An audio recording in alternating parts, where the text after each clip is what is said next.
everyone, welcome back to She-Bird Podcast. I'm your host, Brooke Nichelle, and today's guest is Doug Lawrence. Hi, Doug. Hi, how are you? I'm good. Thank you so much for being a returning guest. Thank you for the opportunity.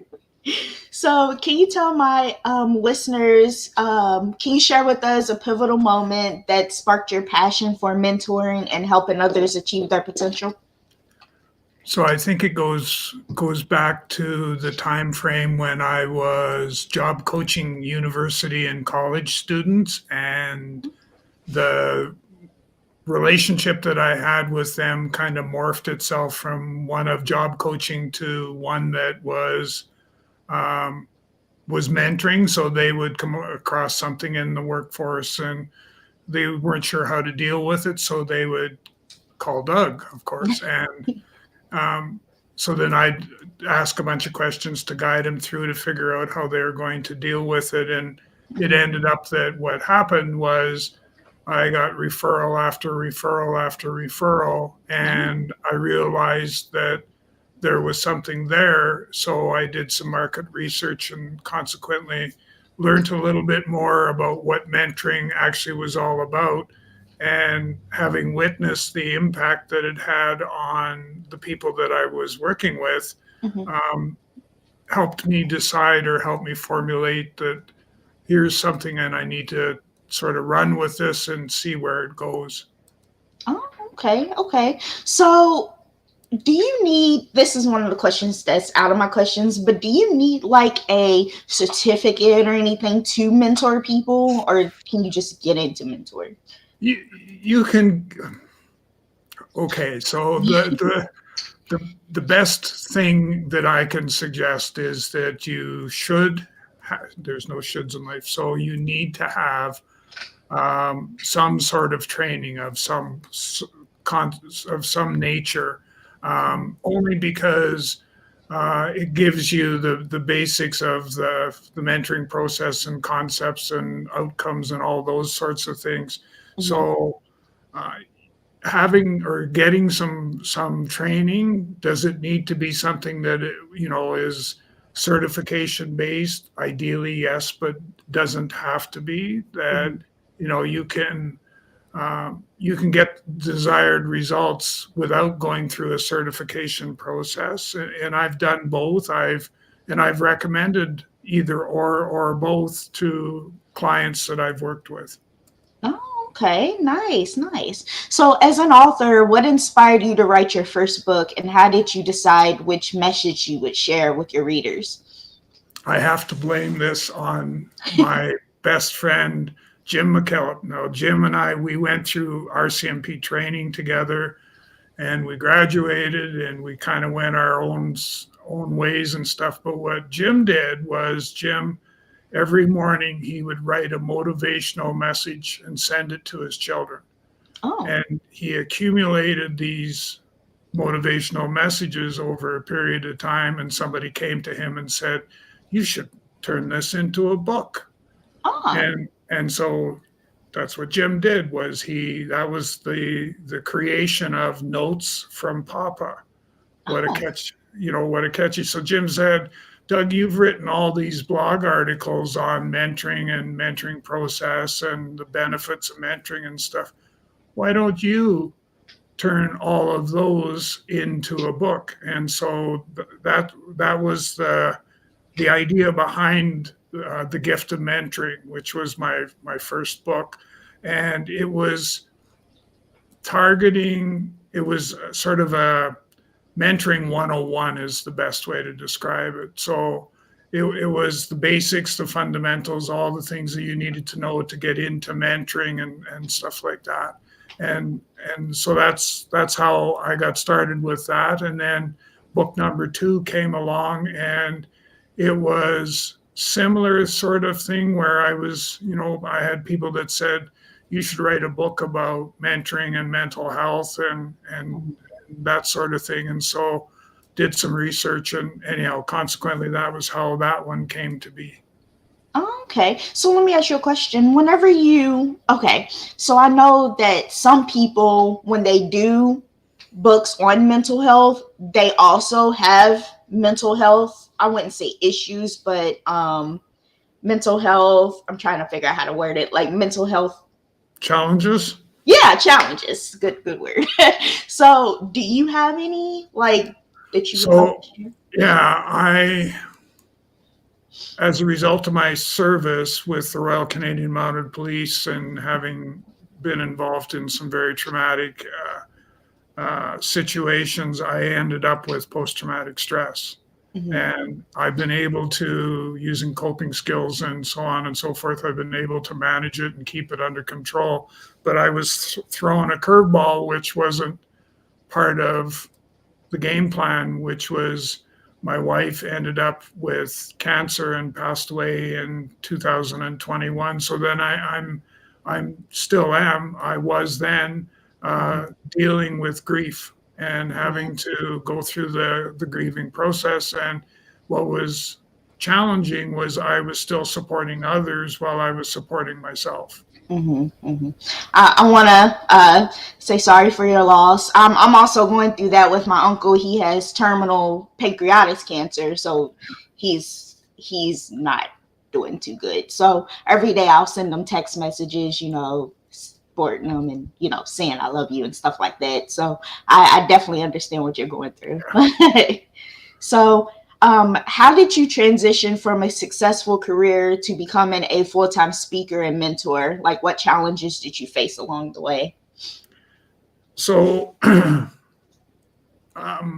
as far as the speaking part, for me, what's happened, ideally, we all hope that at some stage we end up going down a path where we're continually being invited to speak at conferences and stuff like that. We're not there yet, but where my speaking has taken me is down the podcast route. I've, you know, very near and dear people to, very near and dear to my heart, such as you, as a great example, are giving me the opportunity to, tell my story, tell Deborah's story for that matter, through the podcast route. And to be able to do that, for me, what it's gone and done is it's become therapeutic. So all the podcasts that I'm involved in as a guest or as a host, that's the therapy that I need to sort of to be able to keep going. And that's what's made it beneficial, rewarding, however you want to describe it, to do the transition from what I was doing for a career to what I am doing now. And the big thing, I think, was from a challenge perspective, the big thing is it's awareness. So getting the message out there and getting people to understand that this is important, and listening to these podcasts, is a good thing to do. It also, because one of the, we always talk about the stigmatism and all that sort of stuff. And podcasts are a way for us to address or to deal with that. Yes, absolutely. Absolutely. So, what key life experiences shaped your worldview and approach to leadership and personal development? You know, the I haven't, yeah, I was being transferred in the Royal Canadian Mounted Police. They send you all over the place. And so I was being transferred to northern British Columbia. And I remember very distinctly standing at the payphone in Prince Rupert, British Columbia, in the hotel, the Crest Hotel. And we were leaving the next morning to drive the 8+ hours to this small community in northern British Columbia. And it was my dad who gave me some sage advice. And he said, son, he said, so far, so good.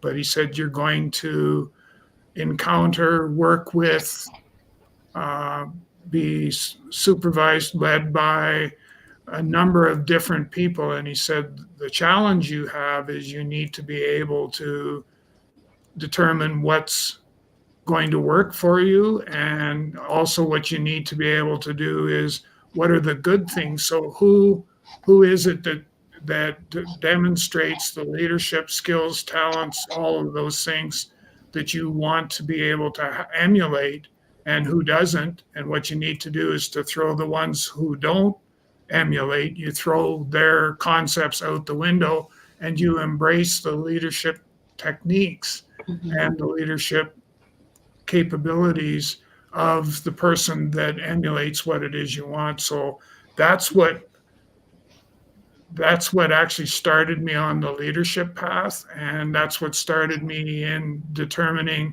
okay, who am I going to follow, and who am I going to follow is the main thing. Yeah, definitely. That's amazing. So, can you share an early example of when you mentored someone and saw them achieve success as a result of your guidance?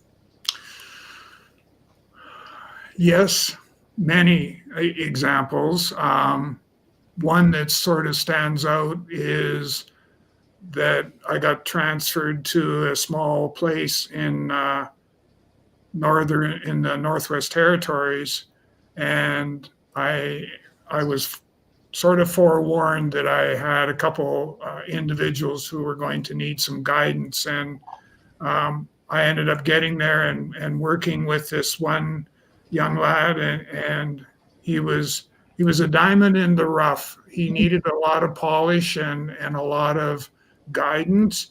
But what ended up happening was that because I took the time, which obviously no one else had done before, I took the time to guide him and help him understand, what were the behaviors that I wanted to see in him that I knew were inside that Mhm. we just needed to get out. And he ended up he got transferred shortly after probably about 6 months to maybe a year tops. He got transferred into the next place he went to. He was actually one of their, as I called them, he became one of their shining stars because he understood the investigational process. He understood the requirements of what he needed to be aware of from a legal capacity as a police officer and Mhm. all those sort of things. So he would be one example of a diamond in the rough that we polished and turned into something that was able to give back to the communities that he did his policing in. Mhm. Oh, wow. That's amazing. That's really amazing. So, what does being a mentor truly mean to you, and how do you approach building relationships with those you mentor? Um, well, mentoring is everything to me. It's my full time uh, job, I guess. And I don't want to put mentoring into sort of that category, but that's probably the easiest way to describe it. Um, when I'm a relationship sort of person that Mhm.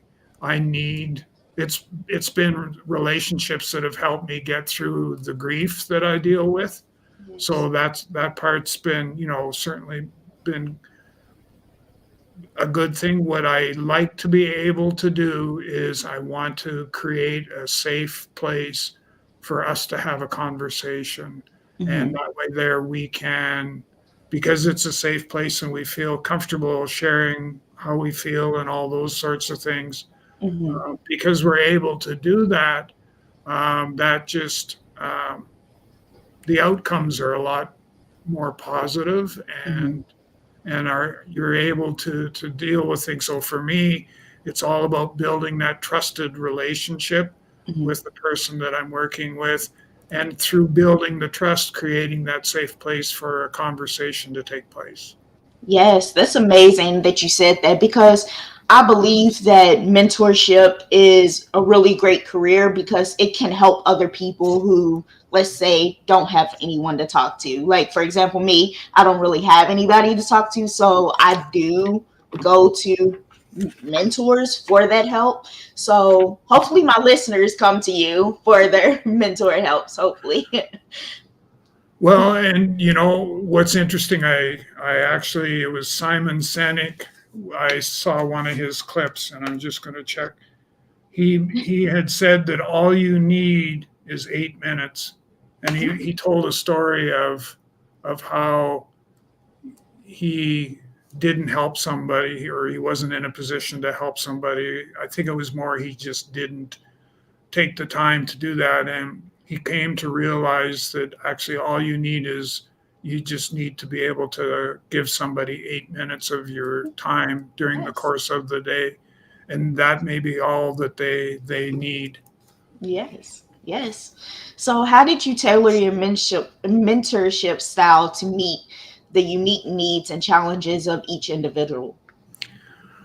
What I try to do is get a very quickly, very early in the relationship, I try to get a sense of what some of the things we're working towards. Like, I'll give you an example. Um, I was doing some mentoring with a young entrepreneur, and I shared with that entrepreneur my experience with post-traumatic stress and with grief and those sorts of things. And as because of my openness and willingness to share that information, they in turn shared that, you know, they were struggling and dealing with, you know, 4 different diagnoses of mental health that they were trying to do, and it was having an impact on their ability to grow their business and do all the things that, you know, we would expect of them as an entrepreneur. Mhm. And so we what that did for me was that allowed me to sort of get inside the person, and then from there I could customize my mentoring approach with them so that I was able to bring value to the relationship and, you know, help them as much as I possibly could. That's amazing. So, what do you think is the biggest misconception people believe have about mentorship, and how do you address it in your practice?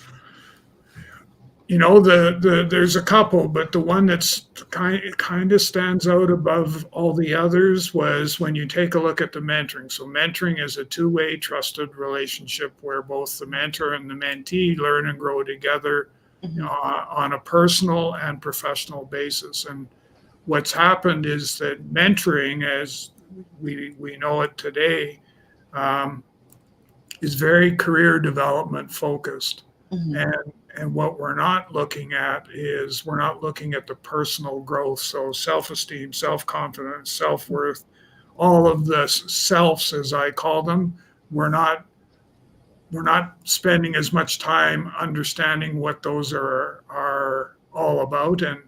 and whereabouts the person that we're working with, whereabouts they are with their personal growth, because self-esteem can be a tough thing to work your way around. You Mhm. start to doubt who you are as a person. So um, the big misconception, certainly from my perspective, is understanding that mentoring is both personal and professional growth. Yeah. And I think if we get to that point, that's certainly a positive step.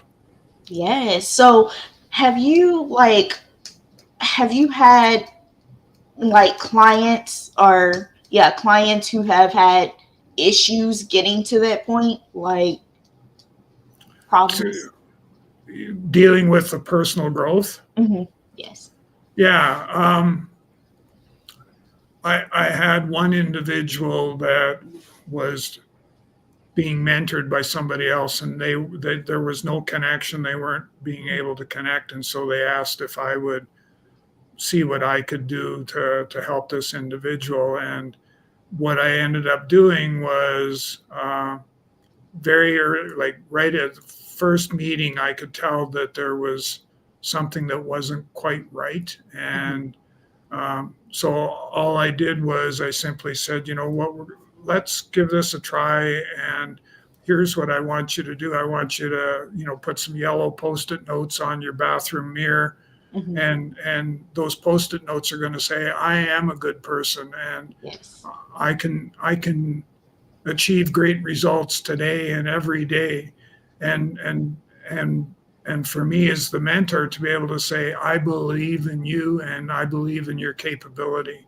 So Hmm. let's go on this journey where, we're going to do some wonderful and great things. And so we revisited the resume, and we got the resume where it was a lot more marketable, it was a lot more positive.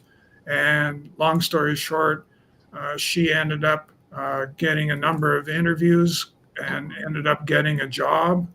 And as a result of that, ended up getting asked if she would relocate to Ontario, where she was going to be working in the corporate office. And she's continued to grow. She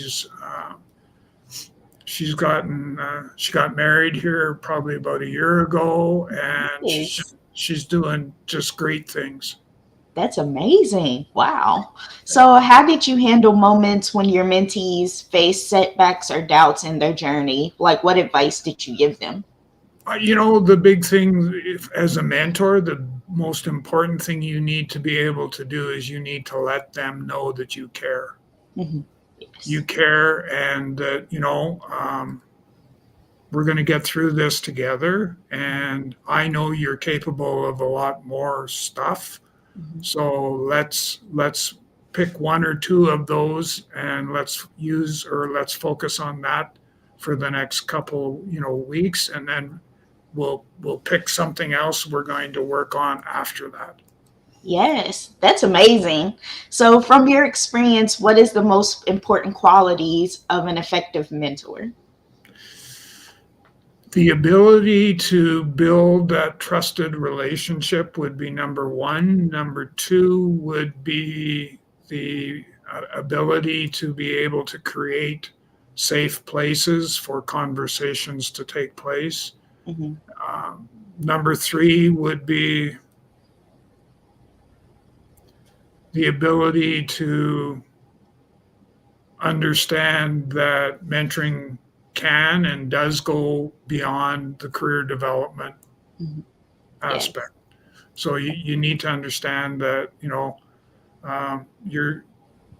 you're going to be working with somebody to help them with their personal and professional growth, but you may also end up being invited into their circle where they're going to disclose their challenges with mental health, and you need to be able to Hmm. do the to do the right things with them. And certainly, going, oh, I don't know how to deal with this, turn around and go the other direction. That's not what we want you to do. What we want you to be able to do is, if you don't know how to deal with something like that, you, the mentor, need to reach out. Yes. Yes, I agree. So, I want to talk a little bit about your books and your speaking. Your books have resonated with many. What do you hope your readers take away after your reading your work? You know, with the gift of mentoring, I had some friends come up to me one day and say, you know, you did a real good job of the gift of mentoring, and here's why. And they said what they felt as though they were sitting on a park bench and I was reading the book to them. They could hear my voice, they could hear the story come, evolving and all of that. Mhm. And I had similar with You Are Not Alone. Was um, I've had individuals who've read that book that have said, I saw myself in a number of the stories that you shared in the book. I saw myself there, and I was able to make the changes that I needed to get myself back on track because of those stories that that you've told, and that you've shared the personal experiences and stuff like that. I Yes. remember the One World Summit. It was a speaking engagement in British Columbia with the One World Summit. So it was female leadership opportunity. And so I went and I spoke, and I had brought copies of my book and stuff like that. And basically it was giveaway of the books and that. But what was instrumental, or what was really interesting, was the fact that I had a number of ladies come up to me and say, that story that you told, that was me. Oh. And I went, help me understand a little bit more what you mean by that. And she said, I went through the same sort of thing, and I could see myself doing what I did just by listening to your story. And so thank you for sharing, how you've gone through that, because I think I told 4 stories. I love storytelling. I told 4 stories in that. I think I had a 20-minute time slot. And for each and every single one that I had told, somebody came up to me and said, that was me. Oh, wow. Did it get you like emotional when they told you that? It did. Yeah. Oh. I'm a softie. It's good that you help people, though. It's really good. A lot of people need that kind of guidance and that kind of help a lot. So, yes. So, as a speaker, you've likely engaged with audience from all walks of life. What was the most rewarding part of connecting with people through your talks? Well, I think the aspect of having people see themselves, it's kind of, I call it the mirror concept. So I'm looking in a mirror and I see myself. And so in this particular case, with a lot of the speaking that I am doing, the idea or the aspect of, the reward for me is in having people come up and actually, acknowledge that they've seen themselves in the story that you've told. That's, certainly number one.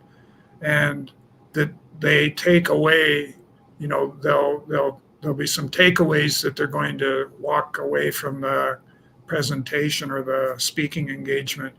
And what I hope is that at the end of the day, somebody comes up, and I've had that where somebody's come up and said, so all those things you called nuggets that you said, that one day, it may not be today, it may not be tomorrow, maybe, 2 weeks down the road, there's the nuggets that we talk about in the speaking opportunity are going to come to fruition, and you need to be able to recognize that. And they said, I was able to see what you meant by, grabbing those nuggets and doing something positive with them and making a difference in someone else's life as well as, my own. And that's, for me, that's the reward that I get. Yes, I agree. That's amazing. So how do you handle like nervousness or stage fright before delivering a big talk? Do you have any tips for others? Yes. I like to get there ahead of time, so I need to make sure that everything is set up the way I want it to be set up. And then what I go and do is I go off. So, picture all of us in a room. I would be the one person that would be off in a corner, and I would be visualizing the presentation, and I would be visualizing the positive impact that I was having on all these people that are in this room. And what I found is if I can do that, the nervousness doesn't necessarily go away, but it diminishes, and it doesn't have the negative impact that it could. Yeah. How many people have you spoken to, like in a crowd? Like how many have you had? I did, well, the one in Victoria was 150. Oh wow. Oh man, I couldn't do it. No, you could. Oh man, I would get so nervous. Nervousness, if done or used in the right context, Mhm. it can be a powerful tool, Wow. a really powerful tool. If you take I'm really nervous and all of that, Mhm. and if you sort of take a step back from that and sort of say, okay, what do I need to do to channel all that negative energy of being nervous? What Mhm. do I need to do to channel that into something more positive? And you, and remember, you've got your stories to tell. That's the Mhm. big thing, for people, that is, you've got a wealth of experience. People are there in the room because they know that you've got a story to tell. They know that it's going to perhaps change their life. And they don't know that you're maybe experiencing a little bit of nervousness and stuff like that. Mhm. But you just need to grab a hold of that and just say, okay, I'm going to share my story. You know, I'm going to give them what they want, which is they want inside who I am as a person. Mm. Yes, yes, amazing. So, what's one story or lesson from your own life that you always make sure to share in your speeches? Wow. Um,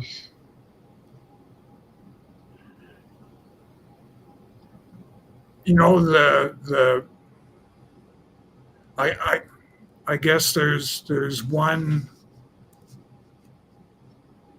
I was stationed in northern British Columbia, and uh, this is a story, and I'll kind of I'll pick bits and pieces, but I ended up investigating a death by suicide, and excuse me, as a result, um, that contributed to my post traumatic stress, but it was also an opportunity because I ended up having to transport the individual's body to a morgue, and Oh.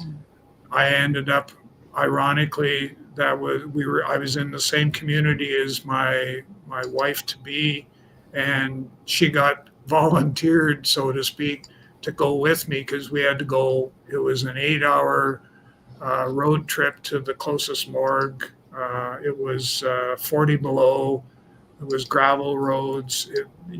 Everything that you would not want it to be, it was. And so we ended up, we made the trip and everything else. And, from my perspective, it was an opportunity for Deborah to get to see what life as a police officer's wife, what it was going to be like. Oh. And so it was an opportunity. Um, would I preferred to have had that opportunity in some other direction or some other way? Oh yes, a lot. But that's what happened. So yeah, that's one that I share because it talks about certainly mental health, and I've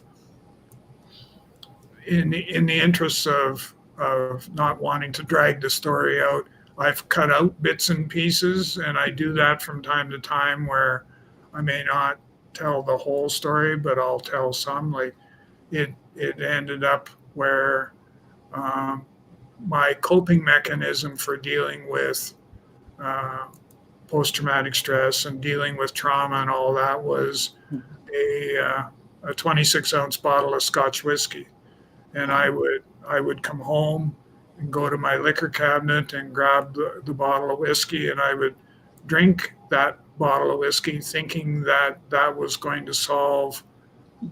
my own issues in dealing with mental health, and it didn't do me any favors. Yeah, yeah. Usually that's what a lot of people turn to, drinking or smoking or Yeah, yeah. other other substances. So, yeah. How do you continue to grow and evolve as a mentor, author, and speaker? Like, what steps do you take to ensure that you're always learning? I do lots of research. I'm constantly, well, like, the example, the Simon Sinek and his all you need is 8 minutes. I stumble across these little pearls of wisdom, and so that helps me, continue on going forward. Um, I also have, well, I've written 2 books and I have a third one that is, we're in the final stages of editing. Mhm. So, that's also very beneficial for me because what it does is it forces me, for I guess lack of a better term, it forces me to do the research that I need to do in order to, get the book ready to go. But Mhm. it also helps me take a look at what's going on around and what different concepts, because you take, I may speak, I may do podcasts, I may speak at a conference, I may, all of those things. There's outcomes that come from that. And the outcomes that come from that are the opportunity or the wisdom from other people that I am able to get access to be able to say, have you thought about doing things differently? Have you thought about uh, going down this path instead of this? As an example, I hit writer's block Mhm. in, and I went away on a private retreat of my own, Oh. and just I went for a week, and I took all my writing stuff with me, and I got about 20 or 30 pages done. And was I happy with that? I was hoping for more, but Mhm. it's I use all of those things to be able to continue my personal development, my growth. Mhm. But excuse me, where I get the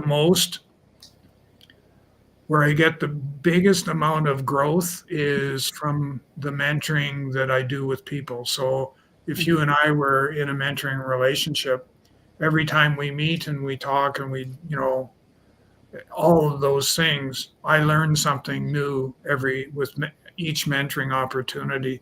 Mhm. That's what fuels my personal growth. Yeah, because everybody has different stories. Like everybody has different lives they've been through. And yeah, so you can definitely learn from other people as well, being a mentor. How do you maintain balance between your professional work and personal life, especially considering the demands of mentoring and public speaking? I'm a bad boy. My balance isn't the greatest. I have to be honest. Yeah, I the for me to have the balance that I need to, number one, I would need to go away again, and I'm contemplating doing that sometime in March, where I'm just going to take a break and go away and then come back recharged and re-energized and stuff like that. Mhm. It I'm I work from home, out of my home, so it's easy for me to throw a load of laundry on and then come back to the dining room table, which is now my office table, Mhm. and come back and continue on writing or reading or doing a virtual mentoring relationship with somebody. It's easy for me to be able to do that and Mhm. still, still get my laundry done and stuff like that. So, um, the big thing is that what I tell others and I try to tell myself at the same time is you need to define your boundaries. You need Mhm. to define, you know, what's acceptable, what isn't acceptable, as far as, how much time and effort am I going to uh, give up to be able to deal with stuff that's work related. Mhm. Yes. And then you have the stuff that's not work related. So Mhm. Yes, yes. So, looking ahead, what are your goals for your next phase of your career? Are there any new projects or anything you're excited about? yes, I So I've launched a mentoring grief support group. Oh, nice. So the idea behind it is the whole idea or the concept is that is to create grief mentors. So mentors that work in the grief space and that are going to be able to help other individuals and stuff like that. So I I've I've done a lot of research and everything else, and actually on Tuesday will be my first grief mentoring support group. Uh, I'm actually delivering it virtually, so we're hoping that there's going to be. I know the interest is out there. It's to get past the stigmatism of, if I go to this, does this mean I'm a lesser person, and all the stigmatisms that we have to deal with. But Mhm. um, and then the other goal that I have is to publish my next book. So to get it published and get it out there, and I think that will come on the coattails of that will be some speaking opportunities, Yes. some podcasts, a number of different things related to the book. And I'm really, truly looking forward to us getting the story out there. Mhm. Certainly as a result of the writing of this third book. So, Mhm. um, yeah, that's for me, to sort of is the aspect of the grief mentor, getting that solidified and getting that out there, Mhm. and then doing the grief support groups. That's important, and then the book itself, and then all the stuff that comes along with publishing and releasing Mhm. uh, a new book. So those would be the goals that I'm hoping to work towards, or that are there. The next phase, the next chapter in my story of who is Doug. Oh, nice. So, what is your next book going to be called?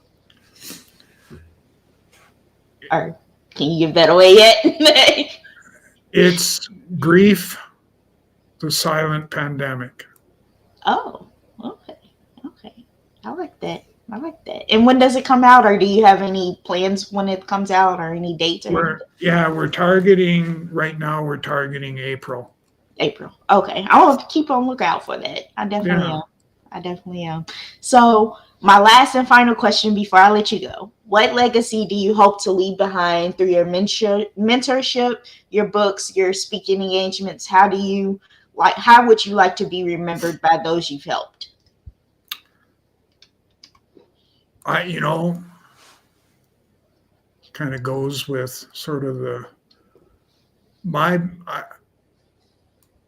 for me it would be twofold. Number one is I'm a healer, so it would be the ability to be able to heal individuals, and then I think that how would I like to be remembered by those that I've helped?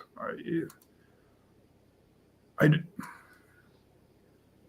I'm not doing this to sort of to be to get recognized, banners and all that sort of stuff.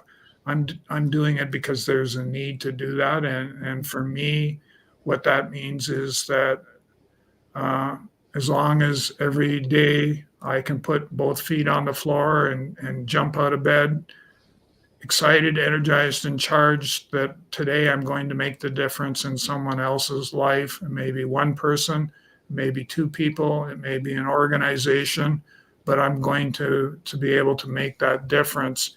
And if I can do that, that's how I want to be remembered.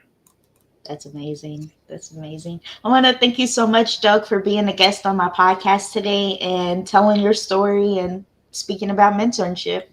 Well, thank you so much for the opportunity. It's always a pleasure and an honor to be working with you. Oh, thank you so much. You have a great day. You too. Take care. Bye. Hey everyone, I want to thank you all so much for listening to my interview with Doug Lawrence. I have all his information linked below in the podcast. If you would like to contact him for him to be your mentor, or if you would like to purchase any of his books or read any of his books, then I've linked it below. Thank you all so much for listening, and I hope to see you next time for the next interview. Bye.